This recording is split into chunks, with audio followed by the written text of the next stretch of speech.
News अनकटमध्ये आपलं स्वागत. पाहूया त्याच्या ठळक घडामोडी.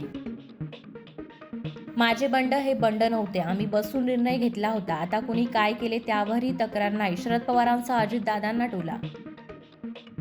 प्रभू श्रीराम हे खासगी मालमत्ता नाही. उद्धव ठाकरे यांची भाजपावर टीका. अजित पवारांचा खासदार अमोल कोल्हे यांना खुलं चॅलेंज. म्हणाले, शिरूर लोकसभेची जागा जिंकणारच. पंतप्रधान नरेंद्र मोदींच्या नेतृत्वात आता रामराज्य निर्माणाचा प्रारंभ. मलाडच्या कार्यक्रमात उपमुख्यमंत्री फडणवीस यांचे प्रतिपादन. मराठ्यांना ओबीसीत घ्या, आरक्षण मर्यादा वाढवा. मराठा समाज ओबीसीत येऊ शकतो. ओबीसी नेते हरिभाऊ राठोड यांचे वक्तव्य. सचिन पायलट यांना केंद्रात नवी जबाबदारी. राजस्थानच्या विरोधी पक्षनेतेपदी नवा चेहरा मिळणार. देशात कोरोनाच्या नव्या व्हेरियंटच्या रुग्णात तिप्पट वाढ. 6 राज्यातील रुग्णांची आकडेवारी चिंताजनक.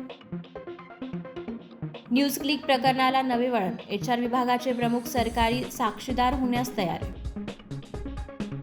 वयाच्या अवघ्या 32व्या वर्षी स्टँडअप कॉमेडियन नील नंदाचे निधन. आणि 3 दिवसात 400 कोटींची कमाई करून सालारने रचला इतिहास. धन्यवाद.